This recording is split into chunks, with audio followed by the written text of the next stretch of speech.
இதுல விஜயும் ஆர்எஸ்எஸ் கைக்கூலி தான். அவரும் ஆர்எஸ்எஸ் பெற்றெடுத்த பிள்ளை தானே திரும்ப அவர்கள் சொல்றாரு இல்லையா? இப்போ ஏன் விஜயும் ஒரு ஆர்எஸ்எஸ் பார்வையோட ஏன் பார்க்கணும் அப்படின்னு கேக்குறாங்க. பார்க்காதீங்க. விஷயத்த சொல்லதான் முடியும். ஜாக்கிரதைப்பான்னு சொல்லதான் முடியும். நான் ஏன் நம்பணும் அப்படின்னாக்க போ. படுகுழி இருக்குது. உளுந்துராதேன்னு சொல்றோம். அது ஏன் அந்த குழியில விழுந்தா என்ன ஆகும் அப்படின்னு கேட்டாக்க போய் உழுவு. அவ்வளவுதான் நம்ம சொல்ல முடியும்.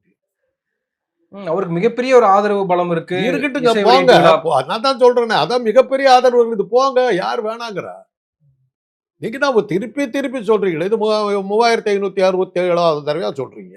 அவருக்கு மிகப்பெரிய ஆதரவு. எந்த எலெக்ஷன் என்னன்னு கேட்டா பதில் சொல்ல மாட்டீங்க. இதே கேள்வி நானும் 3567வது தடவையா கேட்கிறேன். அவர் என்னத்தை ப்ரூவ் பண்ணாரு? என்னதான் ப்ரூவ் பண்ணாரு? மலேசியாவில் ஒரு கூட்டம் போட்டார், பெருசா கோடிக்கணக்கில் வந்தாங்களா? 85,000 பேர்னு சொல்றாங்கல்ல. அது சரி. மலேசியாவில் வித்துருக்காரு, கட்சி வித்துருக்காரு, போய் பணம் பண்ணியிருக்காரு.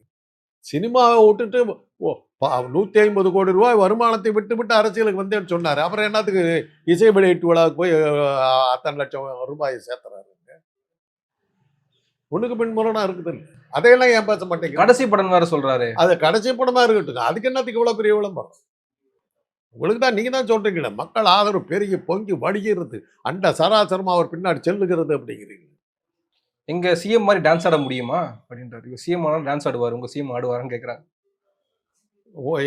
என் நாட்டை புத்த காட்சியில் நடிப்பாரான்னு கேட்க வேண்டியதுதான். ரசிகர்கள் மனப்பான்மை. விஜயனுடைய ஆரம்பகால படங்கள்ல என்ன வருது? கோயம்புத்தூர் மாப்பிள்ளை போன்ற படங்கள்ல என்ன சார், ஸ்ரீவித்யா முதுகு திறந்து போட்டு உட்காந்துருப்பாங்க, பாத்ரூம்குள்ளார கையை விட்டு முதுகு தடவுவார். இப்படியெல்லாம் இன்னைக்கு இருக்கிற அரசியல் நடிக்க சொல்ல முடியுமா? நடிப்பாங்களா? கண்ணியம் கண்ணியத்தோடு இருக்கும் எவனா செய்வானா? அதையும் செஞ்சுவிட்டு அதை என்னால் செய்ய முடியுமான சேலஞ்சு வேறு. கூட்டிட்டு அவன் வீட்டில் இருந்து பொண்ணுங்களை கூட்டுவான், நான் தடவறேனா இல்லையாப்பார்?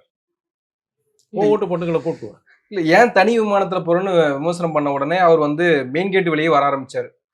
எப்போதும் போல எல்லா கெஸ்ட் மாதிரி வெளியே ஆரம்பிச்சார். நேற்று வந்தவருக்கு இடைஞ்சல் ஏற்பட்டு கீழே விழுந்துட்டாரு.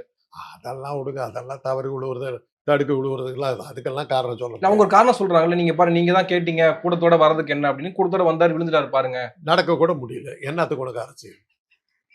ஒரு நடக்க கூட முடியல, இந்த வயசுல தள்ளாடுற.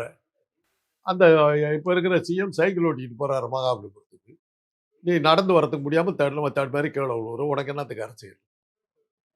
தாடி நரைச்சு போச்சு, உடம்பு தளர்ந்து போச்சு.